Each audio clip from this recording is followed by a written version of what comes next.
अस्सलामु अलैकुम वरहमतुल्लाहि वबरकातुह। दोस्तों, मैं निशात अहमद आप तमाम साथियों का बहुत बहुत इस्तकबाल करता हूं, खैर मकदम करता हूं, वेलकम करता हूं आपके अपने ही यूट्यूब चैनल जीएस ऑनलाइन पर। एक बार चैनल को सब्सक्राइब करके घंटी वाले आइकन को प्रेस कर कर नोटिफिकेशन को ऑल कर लीजिएगा। मैं हिंदी के पेडागोजी के सवालात आपके लिए लाया हूं। क्वेश्चन नंबर 1 में कहा गया है कि कविता पाठ करवाना किस सिद्धांत के अंतर्गत आता है? जीवन समन्वय के का सिद्धांत, शिक्षण सूत्रों का सिद्धांत, क्रियाशीलता का सिद्धांत, बाल केंद्रितता का सिद्धांत। देखिए, कविता पाठ करवाना, कविता पाठ का मतलब होता है कहानी को पढ़वाना। आपने सोचा होगा कि भाषा के शिक्षक को कहानी क्यों पढ़ाई जाती है भाई? कहानी के अंदर यानी कविता के अंदर कुछ मुश्किल अल्फाज होते हैं, कोई हार्ड अल्फाज होता है, जरबुल मसल यानी लोकोक्तियां आएगा, मुहावरा आएगा। इसके अंदर साथियों संदर्भ में आप शब्दों को जानेंगे, उतार चढ़ाव जानिएगा किसके अंदर साथियों? कविता के अंदर। तो ये सारी चीजें जो है किसके अंदर आती है? कविता के अंदर। कविता से साथियों क्या होता है? जीवन समन्वय का सिद्धांत यानी जीवन से इसका मिलाप ये नहीं होता है। शिक्षण सूत्रों का ये ऐसा कोई सूत्र नहीं है। शिक्षण सूत्र तो ये है कि सरल से मुश्किल की तरफ, कठिन की तरफ चलें। लेकिन साथियों आपको लगेगा बाल केंद्रिता का सिद्धांत, बाल केंद्रिता का सिद्धांत ये कहता है कि आप बच्चे को बच्चे के उम्र, उसके साथियों ज़हन, उसके हिसाब से आप पढ़ाएं। तो इसके अंदर कविता नहीं है बल्कि साथियों क्रियाशीलता का सिद्धांत। क्रियाशीलता का सिद्धांत क्या है? क्रियाशीलता का सिद्धांत यह कहता है कि करके सीखना। क्या करना? करके सीखना, लर्निंग बाय डूइंग, है ना? करके सीखना। क्रियाशीलता का सिद्धांत क्या कहता है? करके सीखना। अब साथियों इसमें क्या होगा कि जब बच्चा कविता पढ़ेगा तो इसके अंदर खुद से उतार चढ़ाव लाएगा, संदर्भ में शब्दों को खुद जानेगा, इसीलिए यह होगा क्रियाशीलता का सिद्धांत। तो साथियों क्या हो जाएगा? 1 नंबर का, 1 का हो जाएगा ऑप्शन नंबर सी वाला आपका राइट हो जाएगा। अगला क्वेश्चन है साथियों जे 2 नंबर में, भाषा शिक्षण की अनुवाद विधि है। अनुवाद का मतलब क्या होता है? ट्रांसलेट। और ट्रांसलेट का मतलब क्या होता है? तर्जमा करना। जैसे मान लीजिए आप ही टीचर होते हैं, जैसे मान लीजिए अभी यहीं पर देखिए मैंने बोला अनुवाद, कुछ लोग नहीं समझे होंगे, इसको हमने ट्रांसलेट कर दिया तर्जमा। तो ये जो अनुवाद विधि क्यों अपनाई जाती है? इससे चीजों को समझना आसान हो जाता है, इससे चीजें साथियों आसानी से बच्चे समझ सकते हैं, बच्चे दिलचस्पी लेते हैं अनुवाद विधि में। तो भाषा शिक्षण की अनुवाद विधि क्या है? मातृभाषा को मध्यस्थ नहीं बनाती है, मातृभाषा की उपेक्षा करती है, मातृभाषा को मध्यस्थ बनाती है, लक्ष्य भाषा को ही श्रेष्ठ सिद्ध करती है। देखिए ये जरूरी नहीं है कि सारे बच्चे सभी आंसर सही देंगे, ये जरूरी भी नहीं है कि सारे बच्चे गलत देंगे, लेकिन साथियों कुछ चीजें हैं जिससे आप पेडागोजी को बहुत आसानी से समझ सकते हैं। मैं आपको बताता हूं, मैं कल भी बताया था, जब कभी साथियों क्या आ जाए? केवल आ जाए। क्या आ जाए? केवल आ जाए। और क्या आ जाए? भी आ जाए। और क्या आ जाए? ही आ जाए। और क्या आ जाए? सिर्फ आ जाए। और क्या आ जाए साथियों? मापदंड आ जाए। क्या आ जाए? मापदंड आ जाए। डांटना आ जाए, डांटना आ जाए। और क्या हो जाए? याद करना आ जाए। और क्या आ जाए साथियों? परीक्षा लेना आ जाए, है ना? ये सब चीजें जो है ना आपका क्या हो जाएगा? निगेटिव वर्ड है।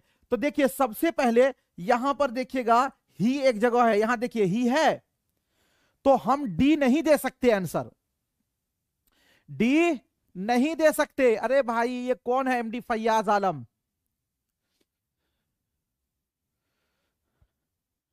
नाम नहीं लिखना चाहिए ना किसी का।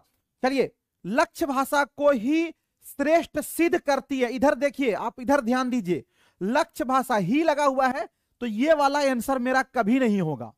99% में साथियों ये निगेटिव वर्ड जो है, ये वाला ट्रिक आपका काम करेगा। 99% में ये सब चीजें काम करेंगी, जहां भी रहेगा वो आंसर आमतौर पे होता नहीं है। तो डी वाला तो आप दीजिएगा नहीं।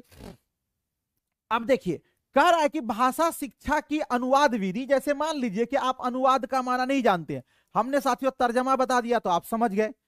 अब इसमें कह रहा है कि मातृभाषा को मध्यस्थ नहीं बनाती है, मतलब मातृभाषा को बीच में नहीं लाती है। अरे भाई, जब अनुवाद होगा तो किस भाषा में अनुवाद होगा? उस भाषा में होगा जो भाषा आप जानते होइएगा, जो आपकी मातृभाषा होगी। जैसे अनुवाद का माना नहीं जाने तो हमने किसमें बताया? ऐसा तो नहीं ना कि पर्शियन में बताया, तर्जमा बताया। तो मध्यस्थ नहीं बनाती है, ये निगेटिव है, ये आपका कट जाएगा, तो ए और डी कट गया। मातृभाषा की उपेक्षा करती है, सबसे पहले जानिए, एक होता है साथियों अपेक्षा। अपेक्षा का मतलब क्या होता है? अपेक्षा का मतलब होता है उम्मीद, और एक आपका होता है उपेक्षा। उपेक्षा का मतलब होता है नजरअंदाज करना। नहीं बोलते वो मुझे देखा और मेरी उपेक्षा करता है, मुझे उपेक्षा की गई। तो साथियों मातृभाषा की उपेक्षा करती है, मतलब अनुवाद विधि में मातृभाषा को नहीं शामिल किया जाता, तो ये वाला भी गलत हो जाएगा।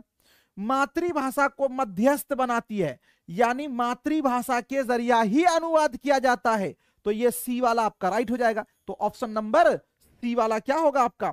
राइट हो जाएगा। अगला क्वेश्चन है साथियों जे 3 नंबर में, उदाहरण देकर नियमों का निर्माण किया जाता है। किसमें किया जाता है भाई?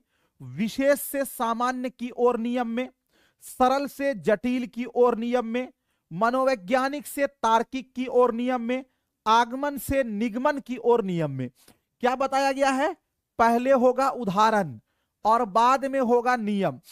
कल मैंने साथियों एक चीज आपको बताया था, शायद आपको याद हो। एक विधि होता है साथियों आगमन विधि। क्या होता है? आगमन विधि। आगमन विधि को उर्दू में बोलते हैं इस्तिक़राई तरीका। क्या होता है? इस्तिक़राई तरीका। और दूसरी विधि है साथियों निगमन विधि। क्या होगा आपका? निगमन विधि। इसको क्या बोलते हैं? इस्तिख़राजी तरीका। क्या बोलते हैं? इस्तिख़राजी तरीका। और ये दोनों किस में होता है? व्याकरण में होता है। ये दोनों किस में होता है साथियों? कवायद में होता है। आगमन विधि ये कहता है कि पहले हमको क्या करना है? उदाहरण देना है, बाद में हमको उसूल को बतलाना है। और इस्तिख़राजी विधि कहता है नहीं नहीं, पहले हम आपको उसूल रटवाएंगे, यानी पहले हम आपको नियम रटवाएंगे और उसके बाद फिर आपको उदाहरण दिया जाएगा। तो उदाहरण देकर नियम का निर्माण करना, यानी पहले उदाहरण, तो पहला उदाहरण आगमन हो जाएगा, फिर नियम, तो ये निगमन हो जाएगा। तो ऑप्शन नंबर डी वाला आपका राइट हो जाएगा। समझ रहे हैं? वीडियो को लाइक करना आप लोग भूल चुके हैं, भूल गए हैं। कुछ लोग बोल रहे हैं कि सर एप्लीकेशन पे नहीं पढ़ाइएगा। अरे अभी तो थ्योरी आपको दिया ही नहीं हो, सारा थ्योरी तो इसका बाकी है। थ्योरी आपको कहां एक भी नहीं पढ़ाया हूं। चलिए साथियों, उसके बाद अगला क्वेश्चन आपके स्क्रीन पर है। एक समावेशी कक्षा में कौन सा कथन भाषा शिक्षण के सिद्धांतों के प्रतिकूल है? प्रतिकूल का मतलब जानते हैं क्या होता है? पहले तो आप प्रतिकूल और अनुकूल ये जान लीजिए, उसके बाद तब तो आप बता पाइएगा।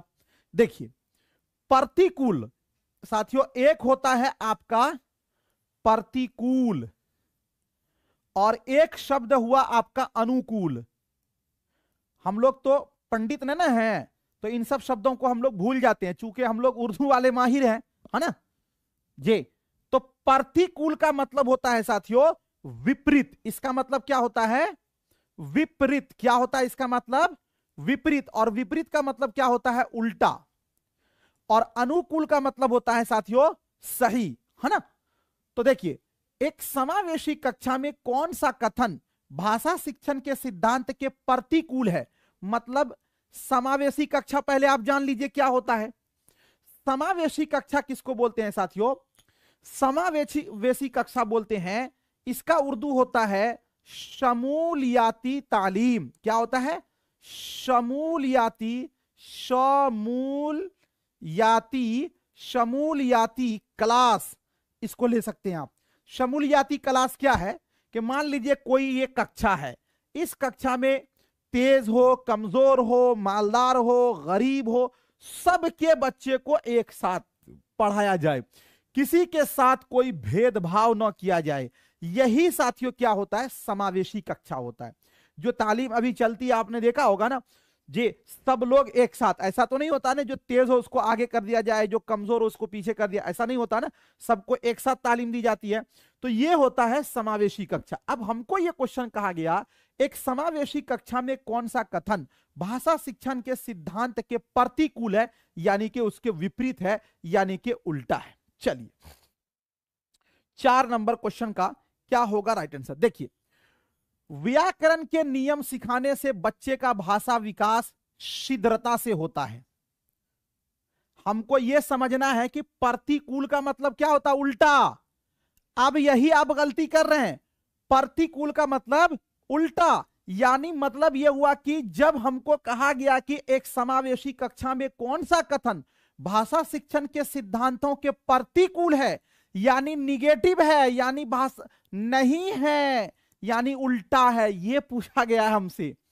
देखिए बच्चे परिवेश से प्राप्त भाषा को ग्रहण करते हुए भाषा प्रयोग के नियम बना सकते हैं।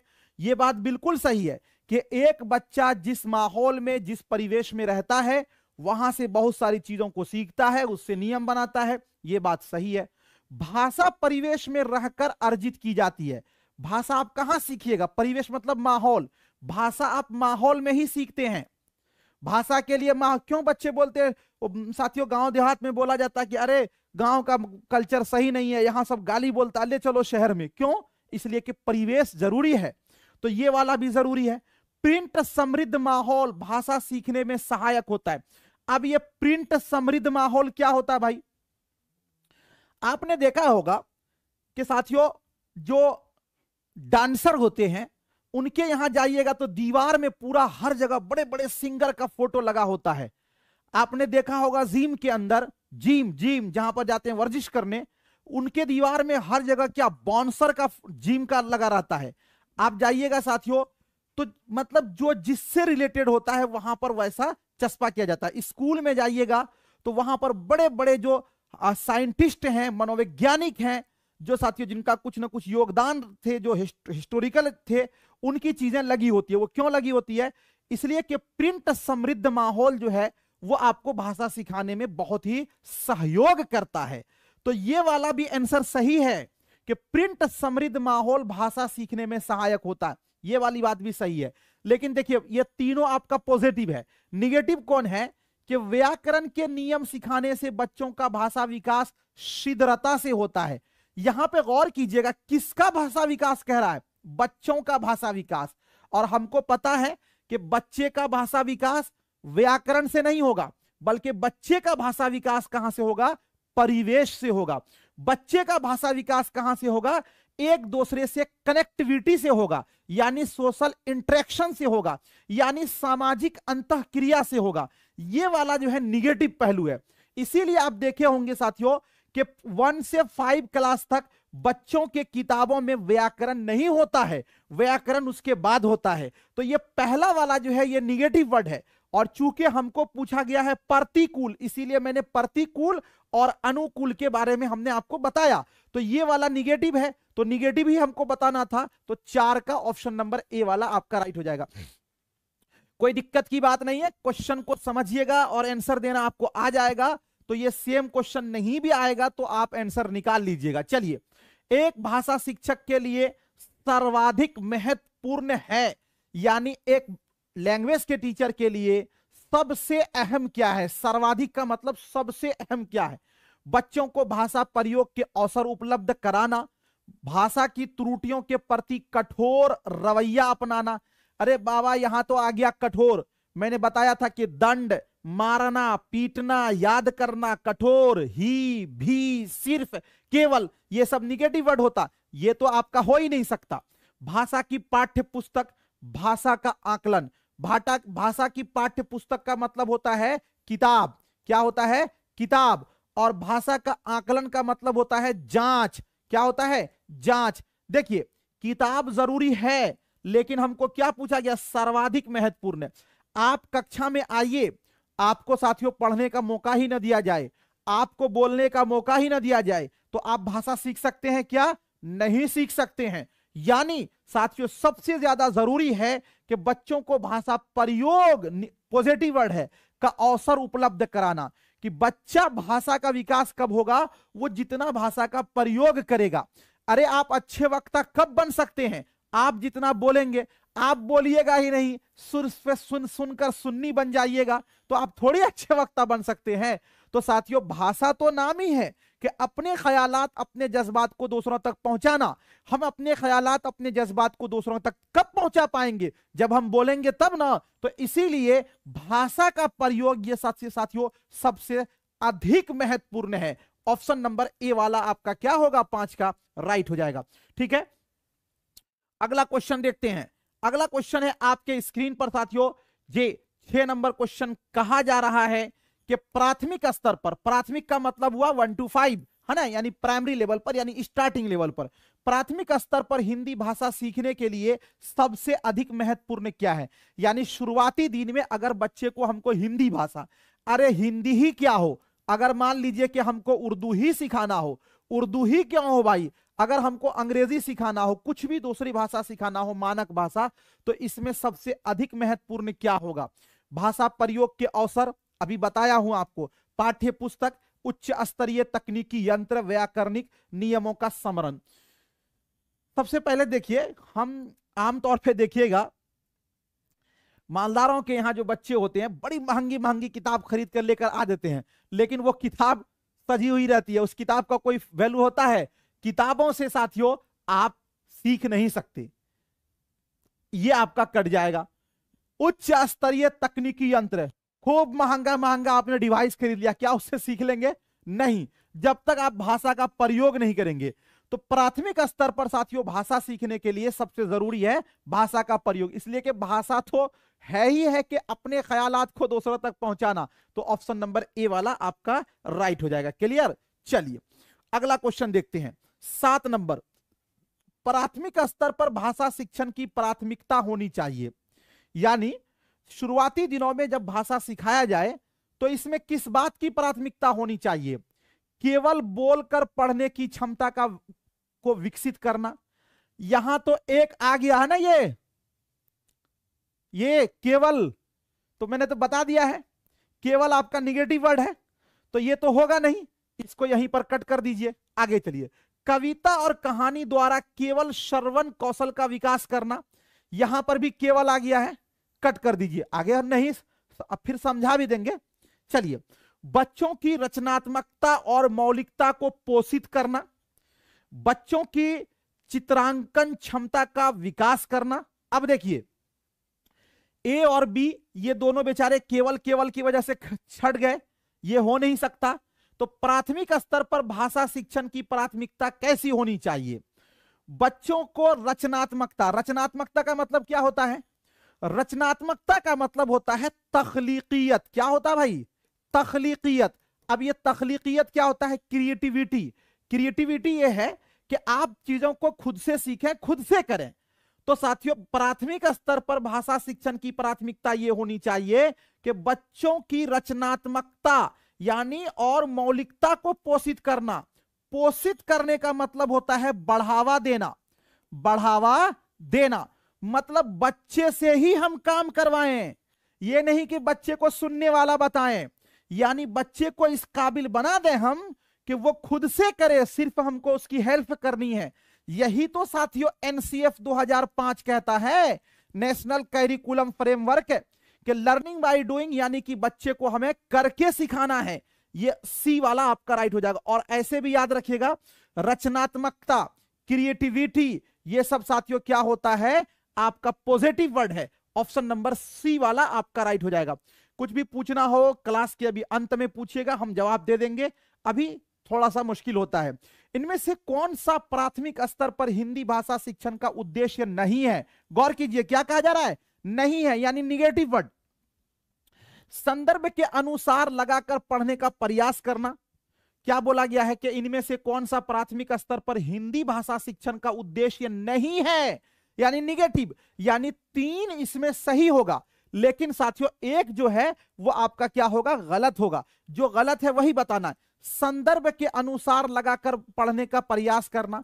देखिए, एक शब्द का आप माना नहीं जानते हैं, उसको संदर्भ के साथ अगर सीख रहे हैं और उसका प्रयास कर रहे हैं तो ये तो अच्छी बात है ना, ये तो क्रिएटिविटी पाई जा रही है ना, ये तो सही है आपका। चित्रकारी को स्वयं की अभिव्यक्ति का माध्यम बनाना, यानी आप देखे होंगे कार्टून से भी लोग बहुत सारी चीजें करते हैं, यानी हम चित्रों के जरिए अपनी बातों को दूसरों तक पहुंचाने का माध्यम बनाना, यह भी एक तरह की क्रिएटिविटी है, यह भी एक तरह का साथियों रचनात्मकता है। बच्चों की भाषा और स्कूल की भाषा में संबंध बनाते हुए उसे विस्तार देना। आपने देखा होगा साथियों कि हमने पढ़ा है कि जो बच्चों की घर की भाषा है, मातृभाषा है, उसका हमें सम्मान करना है। बच्चों के घर की भाषा को स्कूल की भाषा से जोड़ना है ताकि बच्चे को यह फील नहीं हो। बच्चे को मातृभाषा एक उसका सम्मान को बढ़ाता है, बच्चा उससे कनेक्ट होता है, तो यह बात भी अच्छी बात है।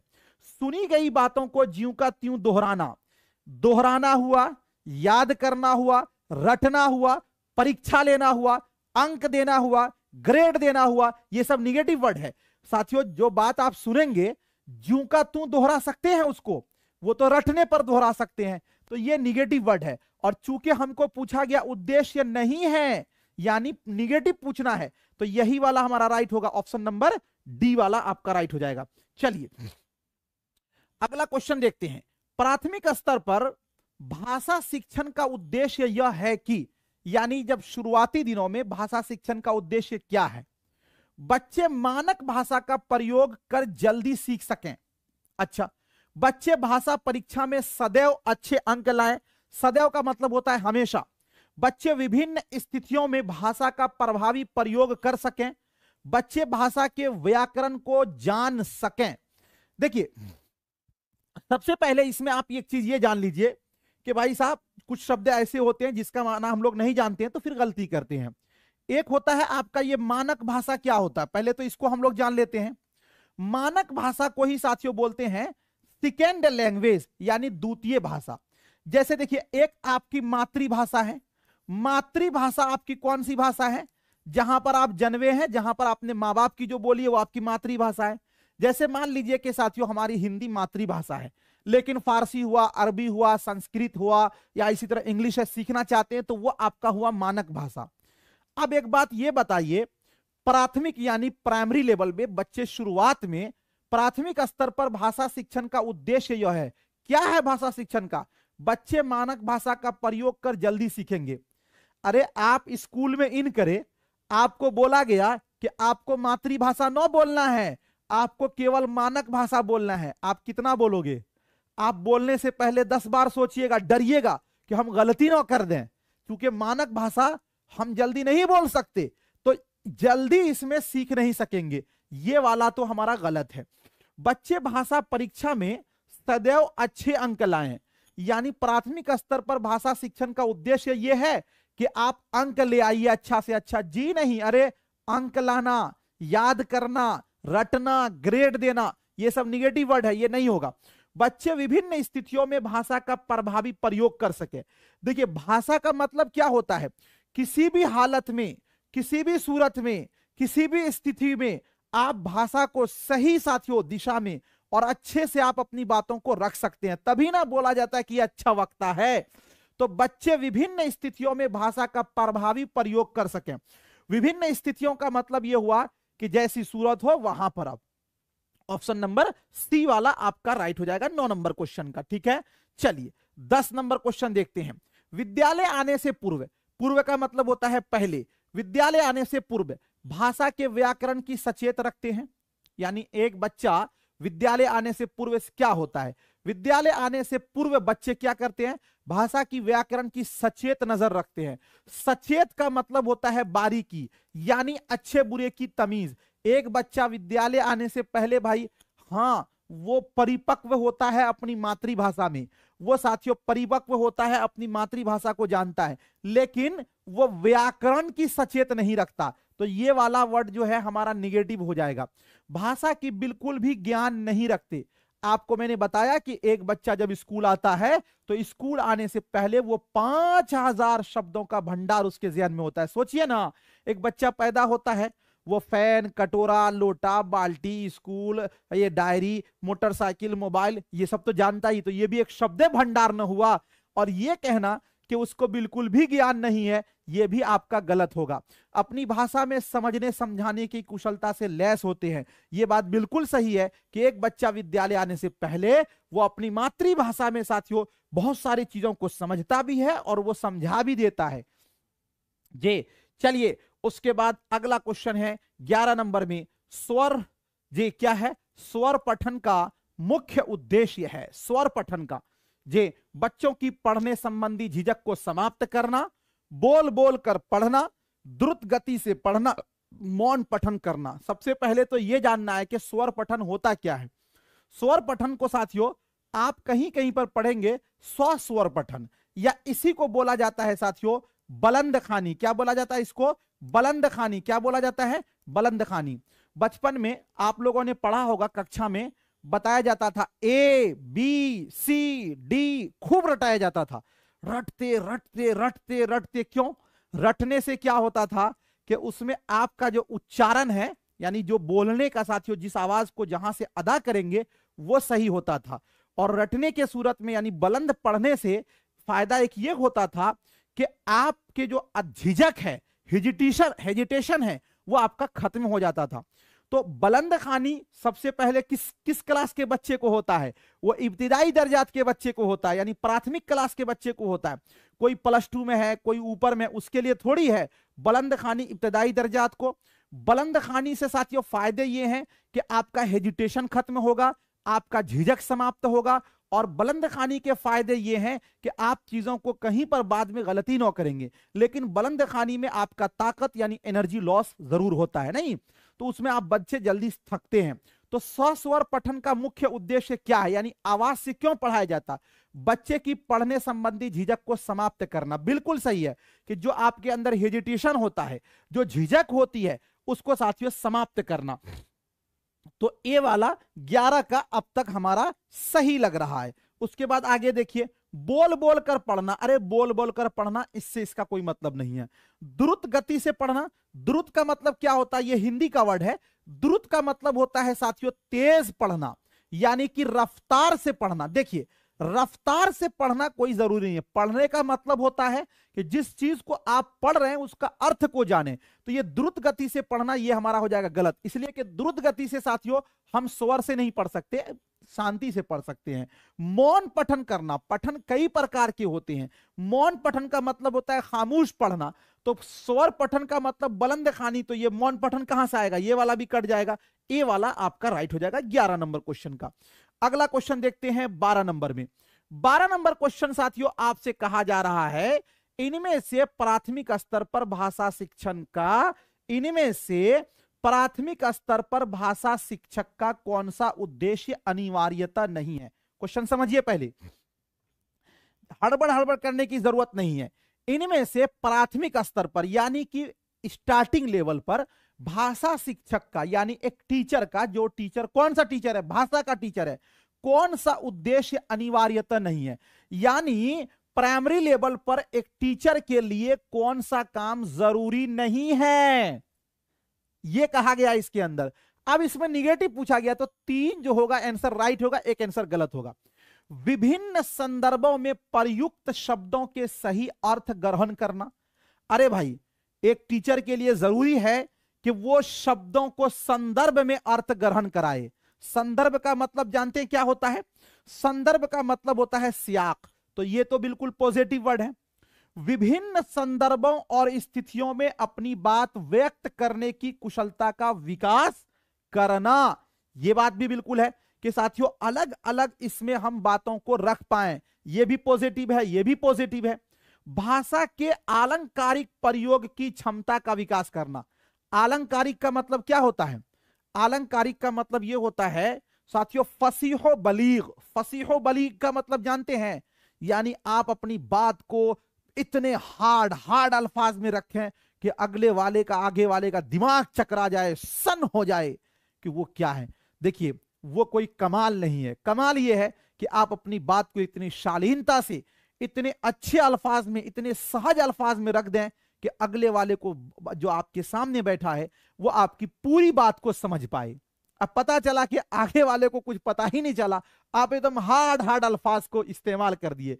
तो साथियों इनमें से प्राथमिक स्तर पर भाषा शिक्षक का कौन सा उद्देश्य अनिवार्य नहीं है। यानी एक टीचर बच्चे को अगर अलंकारिक भाषा यानी फसीहो बलीग इल्मे बदी और सनाए से मिसाल देगा तो नहीं समझ पाएगा, तो ये निगेटिव वर्ड है आपका, ये आपका साथियों गलत होगा। और 12 का क्या होगा आपका, ऑप्शन नंबर सी वाला आपका राइट हो जाएगा। समझ रहे हैं? हमें लगता है कि इन सब क्वेश्चन को समझने में आपको इंशाल्लाह कोई दिक्कत नहीं होगा।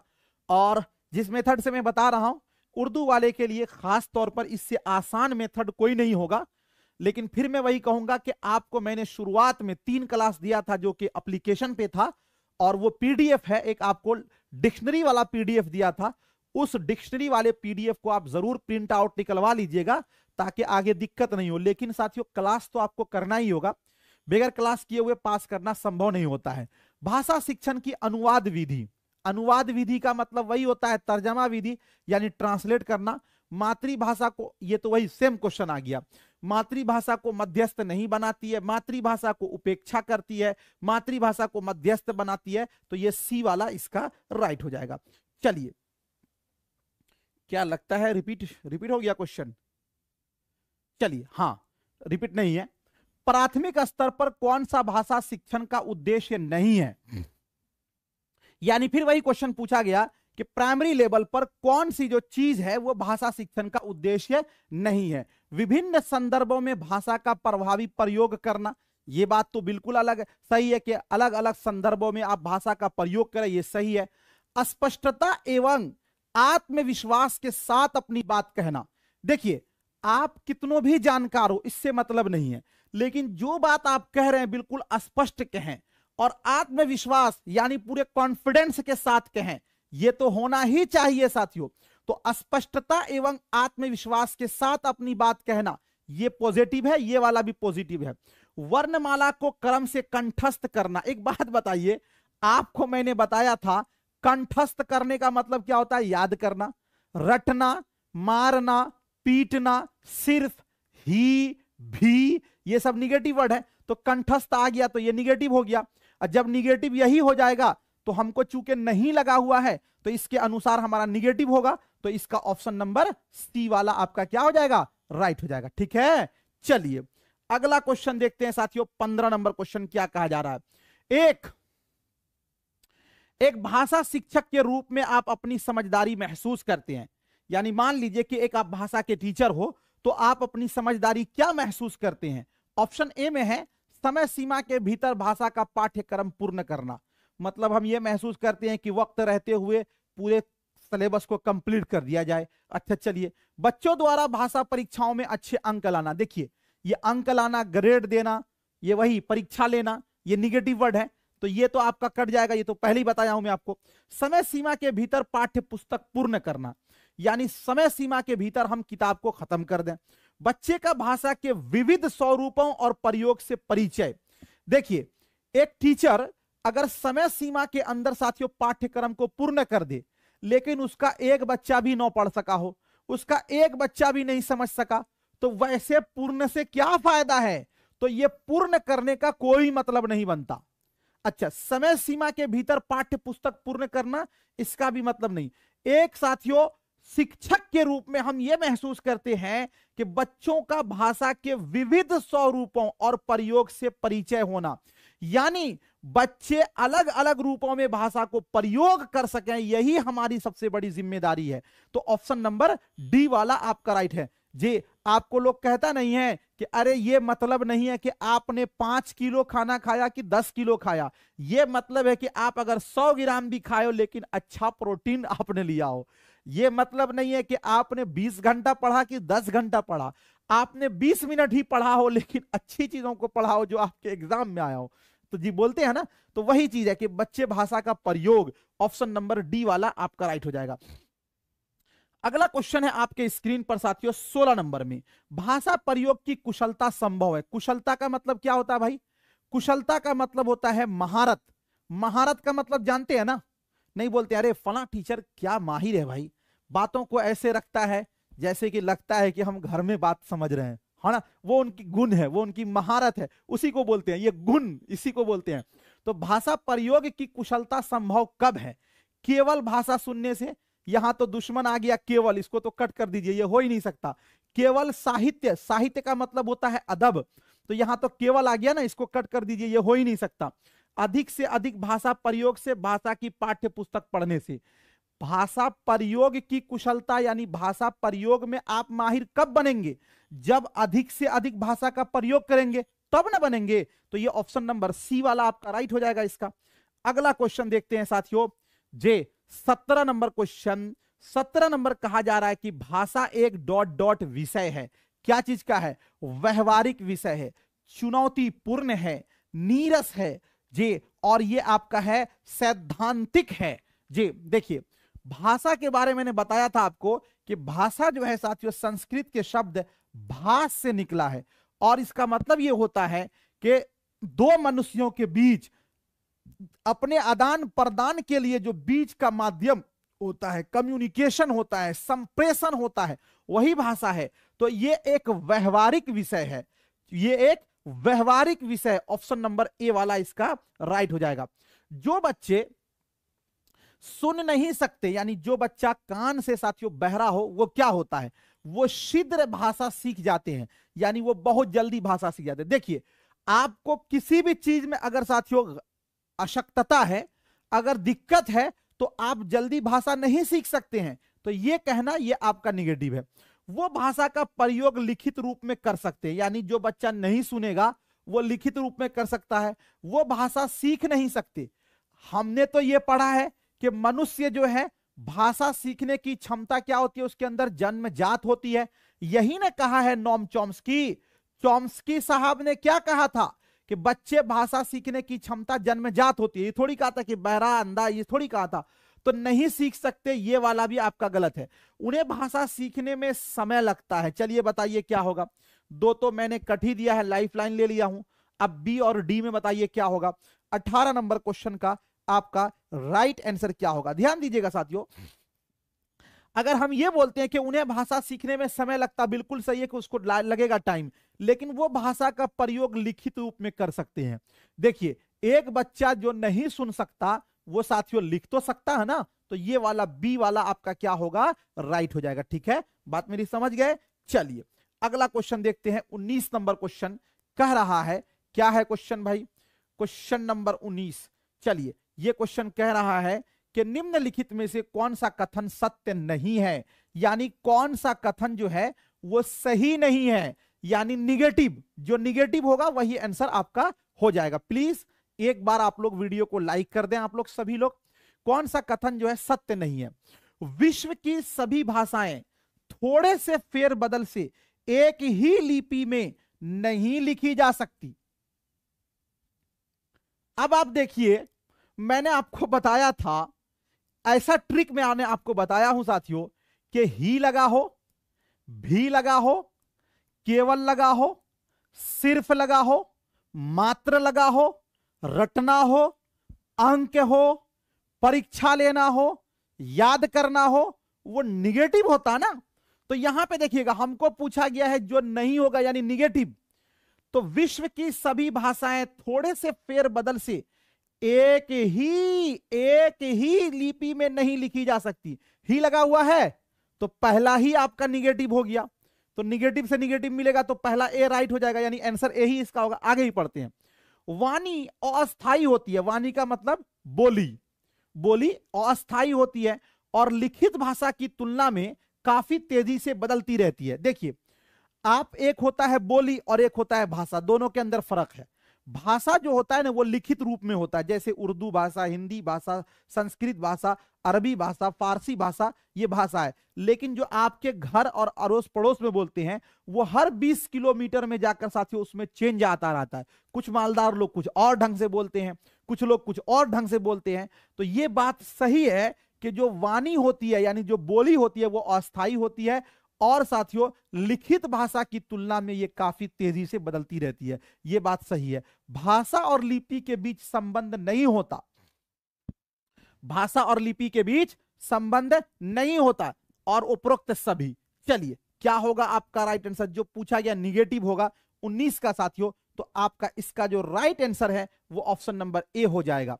भाषा और लिपि के बीच संबंध नहीं होता है ना। चलिए तो चले ऑप्शन नंबर ए इसका राइट हो जाएगा 19 नंबर क्वेश्चन का। 20 नंबर क्वेश्चन देखते हैं। सुनना कौशल में शामिल है। सुनना कौशल में क्या शामिल होगा? सुनना कौशल का मतलब होता है महारत, जो हमने पढ़ा स्किल, दूसरों की बात सुनने में रुचि, धैर्य और प्रतिक्रिया। मतलब सुनने का मतलब क्या होता है? अब देखिए बहुत बड़ी बात है, इससे आप सीख भी मिलेगा। बहुत सारे लोग देखते हैं ना मजलिस में जी फटाफट बोलते हैं, तो सुनने का मतलब आप समझिए क्या होता है। सुनना कौशल में शामिल है दूसरों की बात सुनने में रुचि, यानी जो दूसरा कह रहा है उसकी बात को ध्यानपूर्वक सुनना, और धैर्य यानी इत्मीनान से सुनना, और प्रतिक्रिया देना यानी उस पर कुछ ना कुछ कहना। ये होता है सुनना कौशल का मतलब। प्रश्नों को ध्यानपूर्वक सुनने की क्षमता का विकास करना, सुने हुए शब्दों की केवल पुनरावृत्ति का मतलब होता है दोहराना, और ऐसे भी यहां केवल लग गया, ये निगेटिव है तो सी वाला होगा नहीं। शांतिपूर्वक सुनना यानी इत्मीनान से सुनना। क्या होगा राइट आंसर 20 नंबर क्वेश्चन का? सुनना कौशल में साथियों क्या होता है? देखिए अगर हम ये बोले कि सुनना कौशल में दूसरों की बातों को ध्यान से सुनने में रुचि हो, धैर्य हो और प्रतिक्रिया। जब आप प्रतिक्रिया दीजिएगा तो वहां सुनना आएगा? नहीं ना आएगा, वहां तो बोलना आ जाएगा ना। तो इसीलिए प्रतिक्रिया का मतलब ही होगा बोलना। ये वाला आपका कट जाएगा, तो ए भी कट गया, सी भी कट गया। अब देखिए शांतिपूर्वक सुनना, आपको यहां पे क्या लगा हुआ? कौशल भी लगा हुआ। अरे सुनना कौशल का मतलब केवल शांतिपूर्वक सुनना होगा क्या?